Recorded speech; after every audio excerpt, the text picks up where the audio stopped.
Le 1er août 2013, la police nigérienne annonce une capture spectaculaire. Après une décennie de traque, elle met la main sur Abiodun Egunjobi, alias Godo Godo. Il est alors présenté comme l'homme le plus dangereux du pays, un nom qui à lui seul résume 10 ans de braquage sanglant et de violence extrême. Et pendant des années, il n'était pas juste un criminel, non. C'était l'ennemi public numéro 1. Un chef de gang qui a élevé la ruse et la violence à un niveau, quasi artistique. Comment un homme devient une légende du crime? Comment il a pu échapper à la police pendant si longtemps? Et surtout, qu'est-ce qui se passe quand un type comme lui, au sommet, décide de raccrocher? On va voir que la réalité, en fait, est un mélange assez fascinant de brutalité pure, d'intelligence stratégique et de mythes. Des mythes qu'il a lui-même entretenus avec beaucoup de soin. C'est vraiment l'histoire d'un fantôme. Ah oui, et ce n'est pas juste une image. La police le voyait vraiment comme un fantôme. Les sources sont claires. Sa capture était la priorité absolue, mais il était insaisissable. Son secret, c'était qu'il ne dormait jamais plus d'un mois au même endroit. C'est ça. C'est la base de toute sa stratégie. Il n'était pas juste en fuite, il avait organisé sa fuite. Toute histoire, même la plus sombre, a un commencement. Qui était Abiodun Egunjobi avant de devenir Godo Godo? Est-ce qu'on a des indices sur ce qui l'a fait basculer? Mais c'est ça qui est assez fou. A priori, rien ne le prédestinait à cette trajectoire. Il est né en 1997, famille modeste, enfance normale quoi. D'accord. Adolescent, il fait comme beaucoup d'autres, il quitte sa campagne pour tenter sa chance à Lagos. Il s'installe dans un bidonville, Gatankwa, et il vit de petits boulots, ferrailleurs notamment. Un parcours ne peut plus banal. Donc aucun signe avant-coureur. Alors, qu'est-ce qui se passe? Quel est le déclic? Le point de bascule est très clair. On est en 1995, il a 18 ans à peine. Il se fait arrêter pour une bagarre. Une simple bagarre sur son lieu de travail. Une broutille, en somme. Une broutille, oui. Ça aurait dû se régler vite fait. Sauf qu'il n'a pas l'argent pour payer la caution. Et là, le système judiciaire va littéralement le broyer. Attends, pour une simple bagarre, il est envoyé en détention provisoire et il y reste combien de temps? Près de 7 ans. 7 ans? Oui. Il entre en prison à 18 ans, il en ressort à 25. Pour une altercation. Il a expliqué plus tard que cette expérience a été pour lui l'injustice fondamentale. Ça a forgé une haine tenace contre la police, contre le système. C'est un exemple presque d'école de l'échec d'un système carcéral. Au lieu de réhabiliter un jeune, on a créé un monstre en lui donnant et la motivation et les outils. C'est exactement ça. La prison pour lui, ça a été ce qu'on appelle l'université du crime. C'est un cliché, mais là c'est vrai. Il a côtoyé des braqueux chevronnés, des pointures du grand banditisme. Il a appris leur technique. C'est là aussi qu'il prend son surnom, Godo Godo. Oui, ça veut dire homme costaud en Yoruba. Ça lui vient de sa carrure. Donc quand il sort, vers 2002, ce n'est plus du tout le même homme. Le jeune ferrailleur n'existe plus. À la place, on a un homme endurci, plein de rancœur et, j'imagine, avec un plan bien précis en tête. Un plan et des compétences. Et il ne se lance pas à tête baissée. Son ascension est très méthodique, presque entrepreneuriale. Il commence petit. Il cache des armes pour un gang. Il se rend utile. Voilà. Puis il rejoint leur rang, il participe à quelques opérations, mais il ne va pas rester un simple exécutant, évidemment. Non, sans doute. Il est intelligent, il est ambitieux. Les sources disent qu'il est très vite frustré par le partage du butin. Alors il change de gang. Puis un autre. Chaque expérience est une leçon. Il apprend, il tisse son réseau. Jusqu'au moment où il se dit « je vais être mon propre patron ». Exactement. Il finit par monter sa propre équipe d'élite. Il recrute méticuleusement, souvent des anciens codétenus en qui il a une confiance aveugle. C'est là qu'il met en place ce qu'on pourrait appeler la stratégie Godo Godo. C'est-à-dire? Il a passé des années à écouter les récits en prison. Il connaît les failles de la police. La corruption, le manque de communication entre les services, le matériel, il sait comment exploiter tout ça. Et sa marque de fabrique, c'est cette violence extrême. Il a eu cette phrase lors de ses aveux « On ne part pas pour tuer, mais on tue s'il n'y a pas d'autre option ». Visiblement, il n'y en avait pas souvent. Le bilan est terrifiant.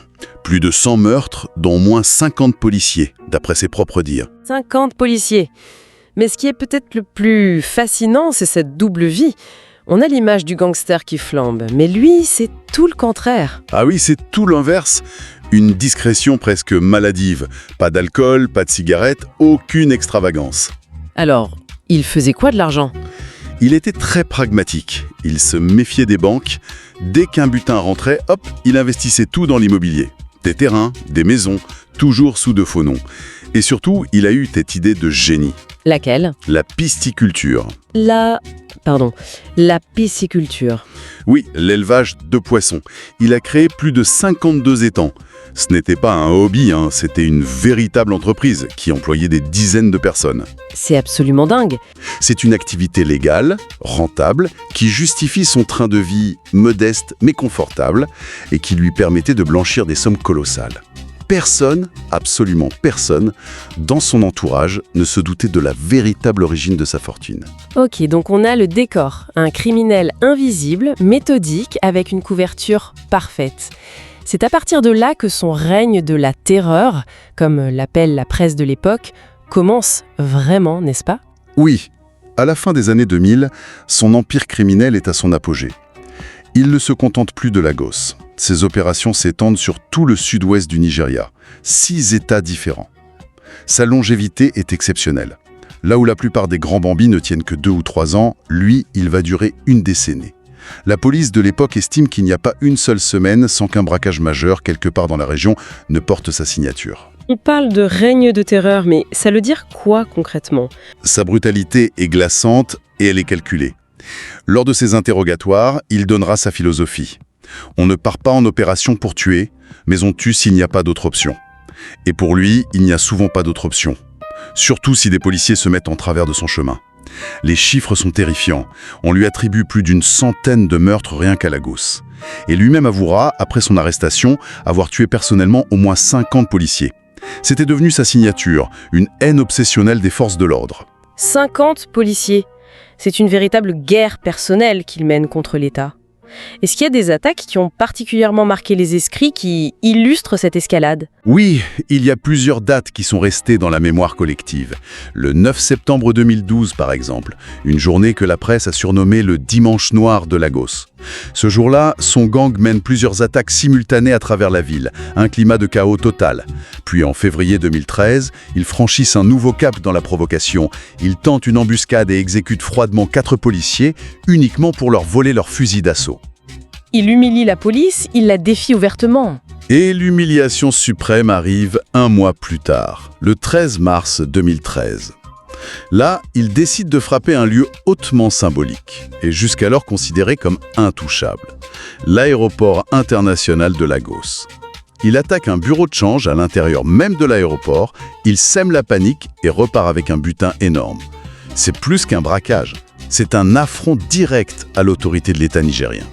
À partir de ce jour, la traque de Godo Godo devient la priorité nationale absolue.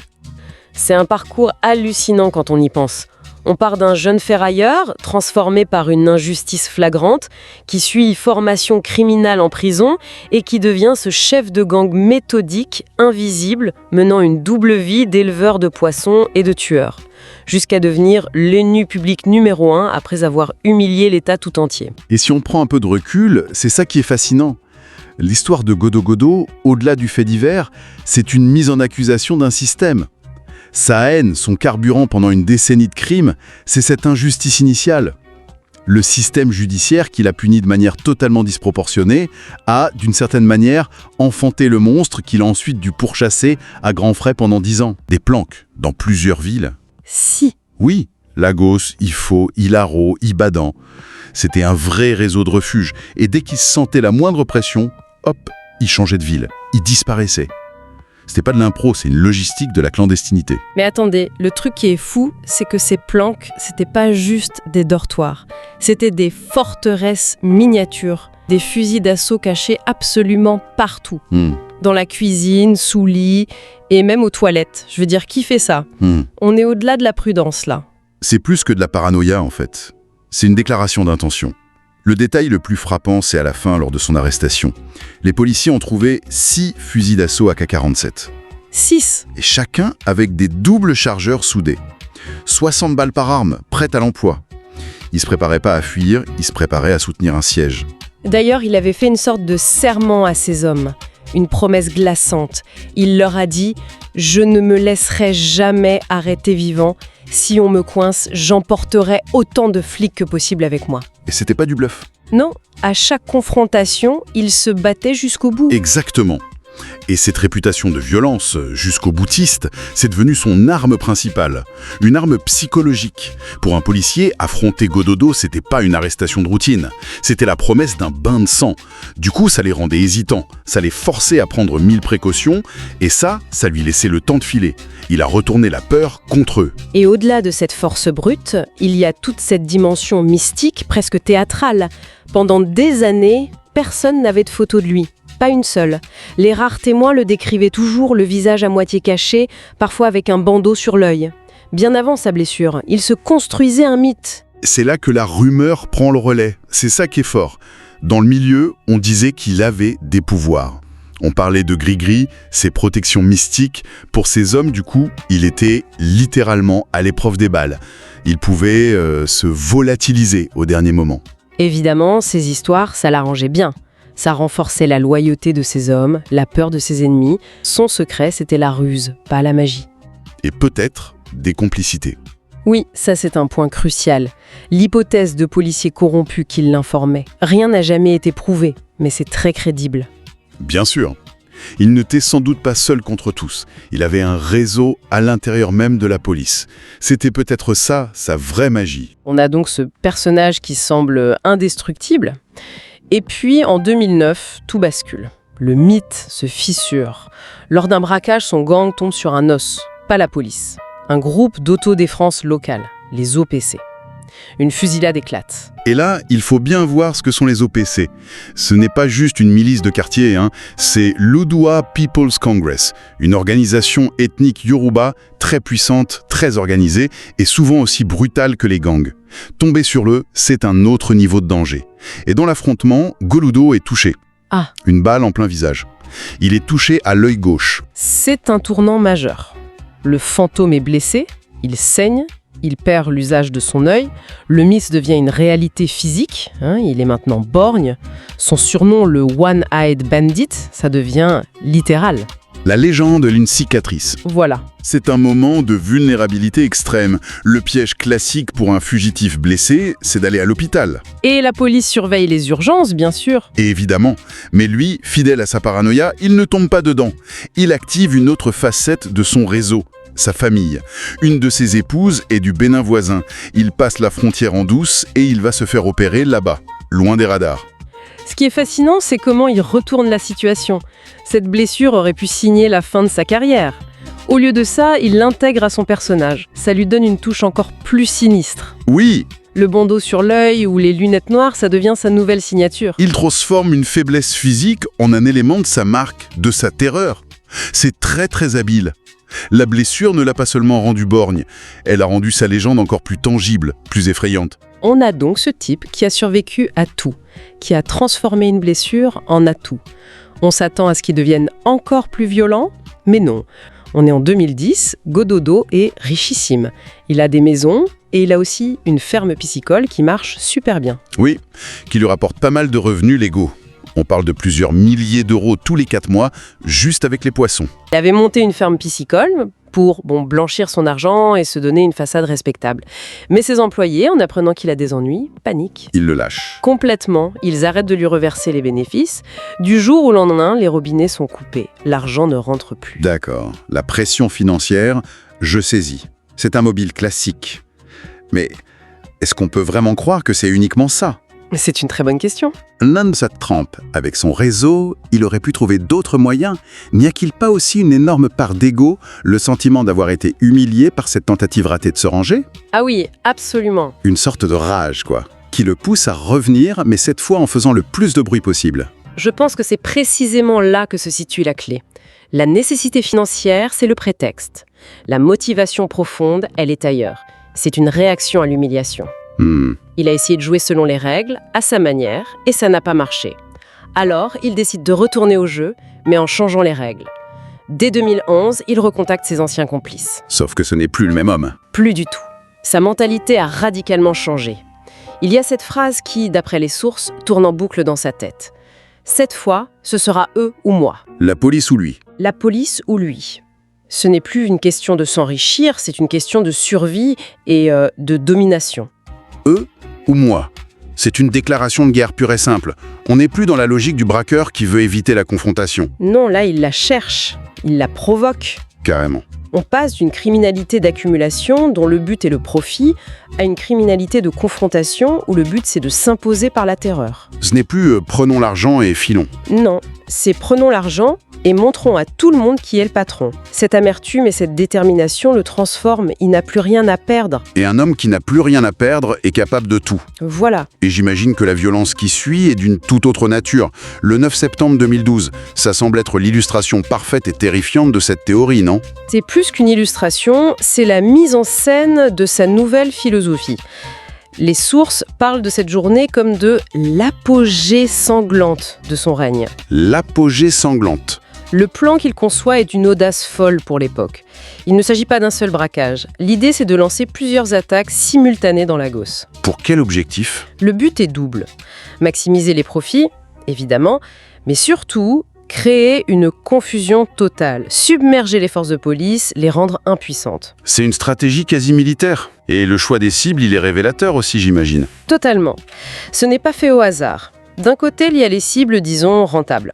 Des bureaux de change dans des zones commerçantes bondées comme Adjé et Gbagada. Là où elle cache. C'est ça. Mais de l'autre, et c'est là qu'on voit le changement, il prévoit d'attaquer frontalement des barrages de police sur leur itinéraire. Ah oui, d'accord. Le message ne peut pas être plus clair, hein. On ne fait pas que contourner l'autorité, on vient pour la briser.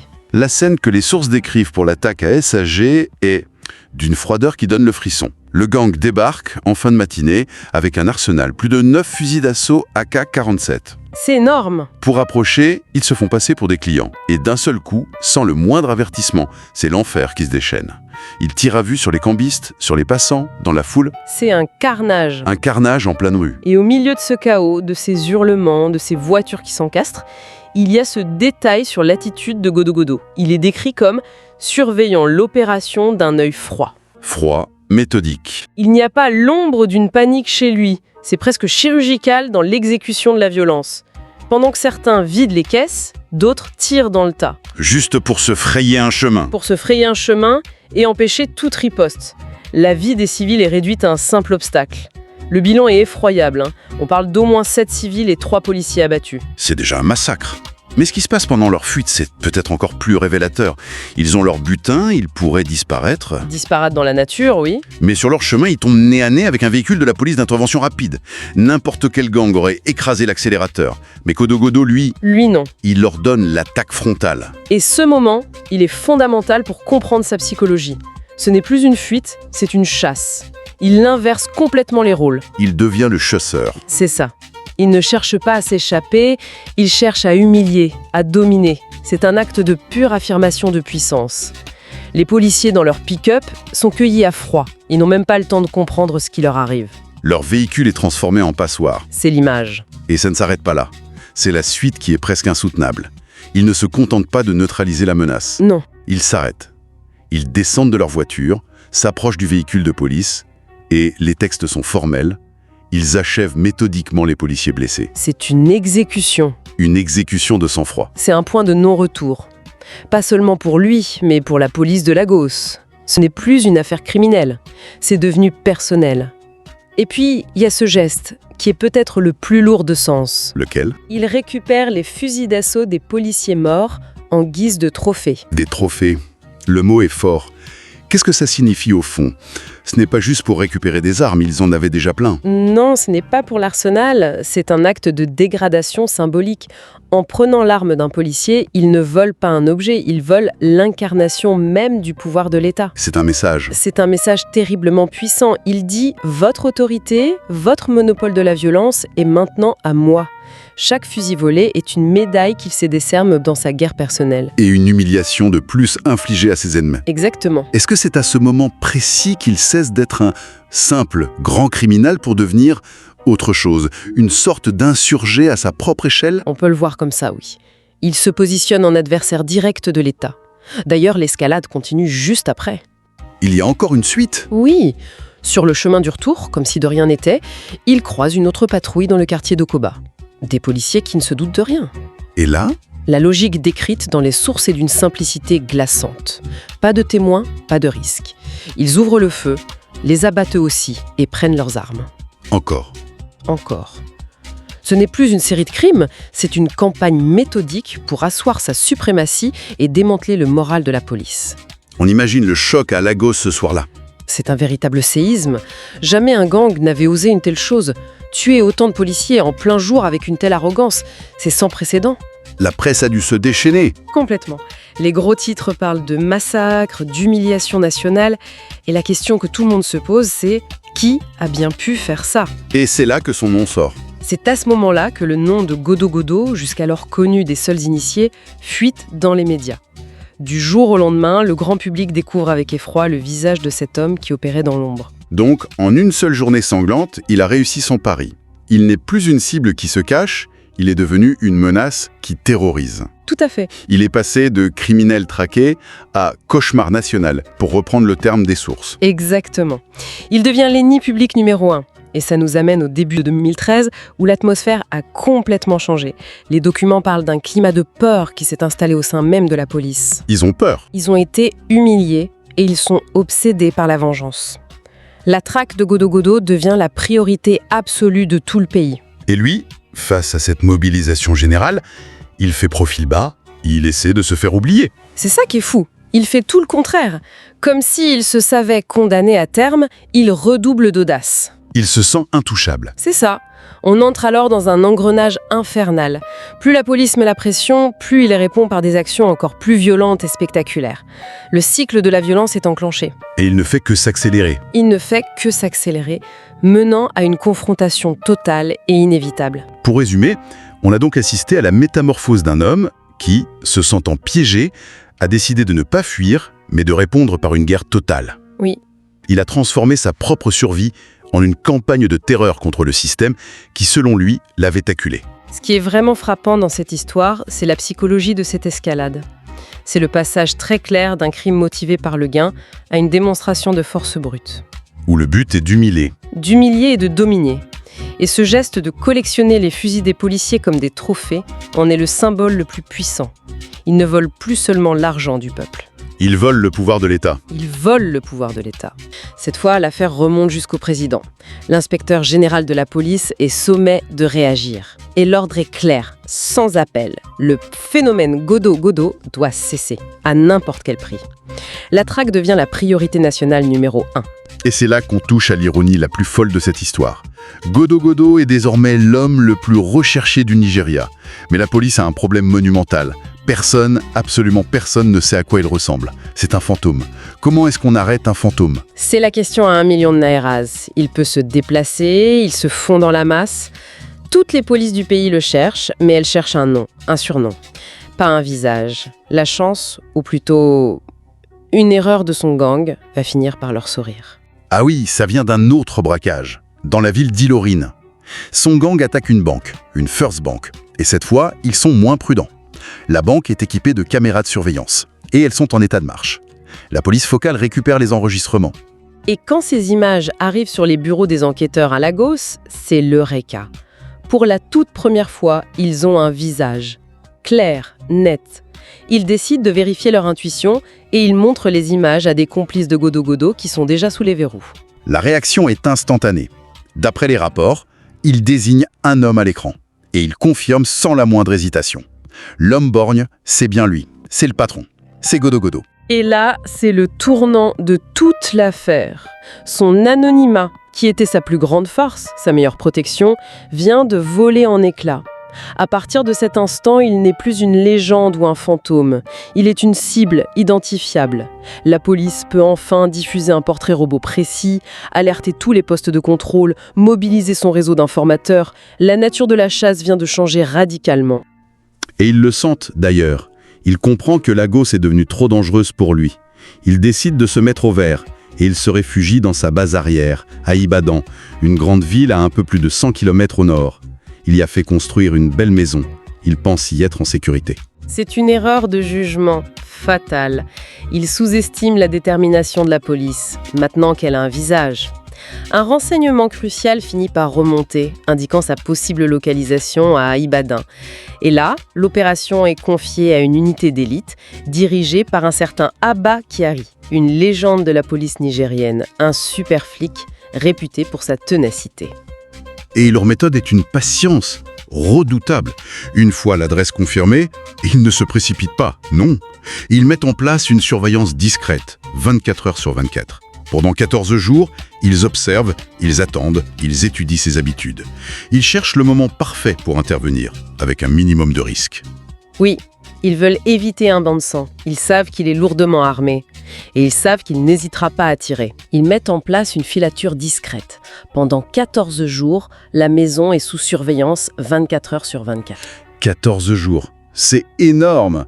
Ça montre à quel point ils le craignaient. Ils savaient qu'il était lourdement armé. Et qu'un assaut direct risquait de se transformer en carnage, pour tout le monde. Ils attendaient qu'il fasse une seule erreur, qu'il s'expose. Et ce moment arrive le 1er août 2013, à l'aube. Il y a un détail fascinant. Oui. Godo Godo a lui-même raconté plus tard qu'il s'était senti incroyablement angoissé ce matin-là. Il tournait en rond, il a refusé son petit déjeuner. L'instinct du prédateur qui se sent chassé. C'est presque ça, son instinct lui disait que la fin était proche. Et il avait raison. Pour se calmer, il sort prendre l'air devant chez lui. C'est l'erreur qu'ils attendaient. Il sort de sa forteresse. Il repère une voiture suspecte, un minivan, et 2 hommes en civil qui s'approchent. Son instinct de survie explose. Il comprend. Instantanément, il crie à sa femme de se cacher. Il saute une barrière et tente de s'enfuir par l'arrière, une arme à la main. L'assaut est lancé. Il n'y a plus de temps pour la patience. Des coups de feu éclatent. Une balle l'atteint dans le dos. Il s'écroule, grièvement blessé. C'est la fin. Un policier s'approche, le fusil braqué sur lui. Et c'est là qu'on assiste à cette scène de reddition, totalement surréaliste. Lui qui jurait de ne jamais se rendre vivant. Que fait-il ? Le mythe s'effondre. Totalement. À bout de force, ensanglanté, il lève un bras et il implore « Ne me tuez pas, aie pitié ». Incroyable.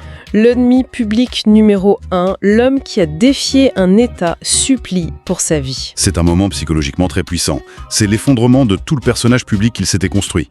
L'aura de terreur. L'image du criminel implacable, tout ça s'évapore dans cette simple supplique. Le monstre redevient un homme qui a peur de mourir. On imagine la scène au quartier général de la police à Lagos, quand la nouvelle tombe. L'euphorie. Quand il est ramené, des dizaines de policiers se massent pour le voir, pour exulter. Pour beaucoup, c'est une revanche. Une revanche pour leurs collègues tombés sous ses balles. La capture du fantôme. C'est une victoire immense pour le moral des troupes. Et les autorités ne perdent pas de temps pour capitaliser dessus. Pas du tout. Elles ne se contentent pas de l'enfermer. Dès le lendemain, elles organisent un véritable spectacle médiatique. Pourquoi si vite ? C'est du théâtre d'État. Et c'est très calculé. Il le présente aux caméras, hagard, une perfusion au bras, à côté de ses lieutenants. Pour prouver qu'ils l'ont eu ? Premièrement, oui, prouver à la population que la menace est neutralisée. Et deuxièmement, c'est un message envoyé à tout le monde du crime. Voilà ce qui vous attend. Voilà, la défaite sera publique et humiliante. Ils exhibent aussi son arsenal, saisi dans la maison. 6 fusils AK-47, cachés partout. Cuisine, chambre, salle de bain. Tout chargé ? Oui, avec des doubles chargeurs de 60 balles. Ça confirme que la stratégie de la patience était la bonne. Sans aucun doute. Un responsable de la police le dit clairement. Il était prêt pour un baroud d'honneur meurtrier. S'ils avaient donné l'assaut de manière frontale, ça aurait été un bain de sang. Et puis, il y a la phase des aveux. Il commence à parler. Au début, il est défiant, mais il finit par tout confesser. Et les sources décrivent son attitude comme une relative fierté, en racontant ses crimes. C'est étrange, cette fierté dans la défaite. C'est là que ça devient encore plus fascinant. La police ne se contente pas de prendre ses aveux par écrit. Non, il les filme. Et il les diffuse à la télévision nationale. Sa défaite devient un feuilleton. Pourquoi faire ça ? C'est l'étape finale de la démonstration de pouvoir. L'État ne l'a pas seulement arrêté, il le force à raconter sa propre chute. Il le transforme en narrateur de son propre échec. C'est le contrôle absolu. Le message est double. Non seulement on vous attrapera, mais on utilisera votre propre histoire pour renforcer notre autorité. La mise en scène complète de la victoire de l'État. Sur l'individu qui a osé le défier. C'est donc une histoire incroyable. L'ascension fulgurante d'un criminel qui a cru pouvoir se mesurer à un État entier. Et qui a été finalement trahi par la plus banale des technologies modernes. Une simple image de vidéosurveillance. C'est cette image qui a permis de mettre un visage sur le fantôme et de déclencher cette traque spectaculaire. Et pour finir, il y a cette pensée qui reste en suspens. Les documents mentionnent qu'il a avoué avec une relative fierté. Oui. Ça soulève une question essentielle sur la psychologie derrière ces parcours. Au-delà de l'appât du gain, qu'est-ce qui motive un individu comme Godot à rechercher une telle notoriété dans le crime? C'est une bonne question. Est-ce un rejet total de la société? Une quête de pouvoir par la terreur? Ou peut-être la construction d'un héritage, aussi macabre soit-il, qui persiste dans son esprit, même au moment de la défaite totale? C'est une interrogation qui dépasse le simple fait divers. Complètement. Blessé mais soigné, Godot commence à parler. D'abord défiant, il finit par comprendre que la partie est terminée. Et il se met à confesser ses crimes avec ce que les sources décrivent comme une relative fierté. Ouais, c'est intéressant ça. Ses aveux sont filmés et en partie diffusés, fascinant un public qui découvre enfin le personnage derrière le monstre. C'est l'ultime étape de la déconstruction du mythe. Le monstre invisible devient un homme en garde à vue qui raconte ses actes. La peur qu'il inspirait commence à se muer en une forme de curiosité malsaine peut-être. Pour résumer, donc, la chute de Godot, c'est une histoire en plusieurs actes. D'abord une escalade d'audace où il s'en prend directement à l'État, puis le point de bascule, l'identification. L'identification, grâce à une simple vidéo de surveillance, et enfin cette stratégie policière patiente et méthodique qui a permis sa capture. C'est la fin spectaculaire d'une cavale de plus de 14 ans. Et ça nous laisse avec une réflexion, je trouve. On a suivi le parcours d'un homme qui tuait pour des armes et défiait un pays, avant de le voir supplier pour sa vie blessé dans un terrain vague. La diffusion de ses aveux, où il semble presque fier de ses crimes, ça soulève une question importante. Qu'est-ce qui reste du mythe d'un criminel une fois qu'il est capturé et que son humanité, même la plus sombre, est exposée aux yeux de tous? Et pour finir, il y a cette pensée qui reste en suspens. Les documents mentionnent qu'il a avoué avec une relative fierté. Oui. Ça soulève une question essentielle sur la psychologie derrière ces parcours. Au-delà de l'appât du gain, qu'est-ce qui motive un individu comme Godot à rechercher une telle notoriété dans le crime? C'est une bonne question. Est-ce un rejet total de la société? Une quête de pouvoir par la terreur? Ou peut-être la construction d'un héritage, aussi macabre soit-il, qui persiste dans son esprit, même au moment de la défaite totale? C'est une interrogation qui dépasse le simple fait divers. Complètement.